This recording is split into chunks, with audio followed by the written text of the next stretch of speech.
So far in our planning, we've had plenty of time to get up and running. But what if we've got a shorter time scale? In this next chapter, we're going to adapt our plan to cope with a shorter time scale of 6 to 12 weeks, 4 to 6 weeks, and then how your plan will look if you've been given fewer than 4 weeks for your project. Let's start by clearing down anything that we've already written in our template. If you want to, you can do this yourself on the main template, but I've also provided a 6 to 12 week plan on another tab. For this project, I'm going to cut everything off that happens after 12 weeks. As soon as I shorten that time scale, there's something that really stands out to me, and that's a big blank space at the front of the plan. Now, when we had 8 months to do the job, that was fine, but now that we've only got 3, it starts to feel like there's more that we could put in there. You've only got, 4 weeks for implementation for your developers to get going? That's only a third of the amount of time that you've got available. So the first thing to do is expand out those implementation activities and bring them much further forward in your plan, and then add in your design and user research work so that it can feed into that development time. The next major change is to reduce the first few design iterations from 2 weeks to 1 week. The advantage of doing this is more communication with developers so that you can react together to new information coming out, but the disadvantage is that you actually have less time to do the design. The first week is still blank because I would expect a certain amount of planning to be going on. Now let's talk about the compromises that we're making. Because we've shortened the time scale, I would expect the first week of the user research to be more general and potentially to be less accurate.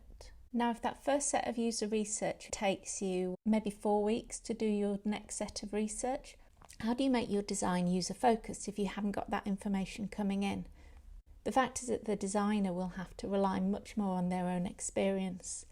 You want to be working on things here that you've done before, or are familiar to you, or are quite easy, because there'll be very little in the way of user needs or usability testing at this time. And of course, if you're then feeding that into your developers, there will be a risk that things will have to change. As you find out more about your users, it may be that you have to backtrack and there's things that you'll have to fix.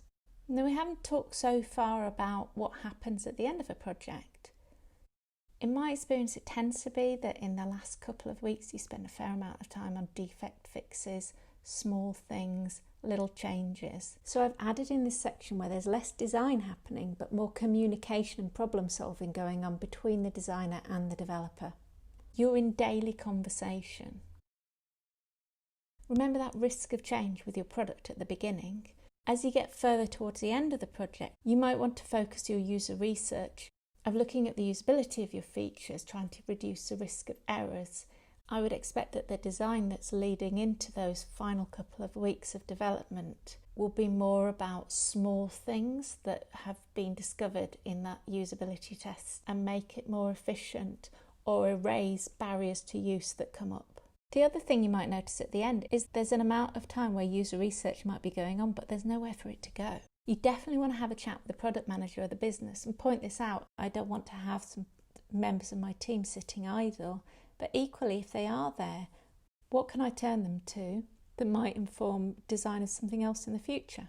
So the things that you need to be concentrating on when you're filling out this plan and showing it to other people are, how can we tackle those compromises of minimum user needs at the beginning and a minimum time for changes to the design at the end?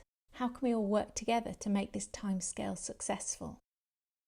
Let's constrain our plan even more and give ourselves just 6 weeks for a project. How do I feel about doing user-centered design in 6 weeks? Well, not great, but from past experience I know that I can do something. This is our bare template that's been cut to show just 6 weeks. The alteration that I would make here again is at the front. It's about moving up your implementation phase, moving up your design phase.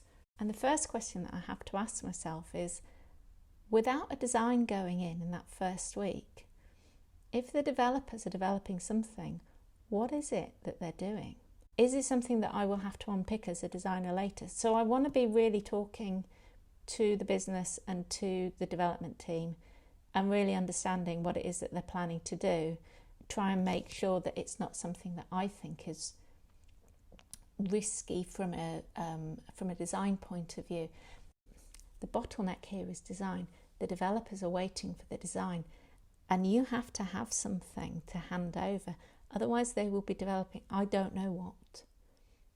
Right? So it's all about getting that design ready, getting it handed over, understanding what you're handing over, making it clear.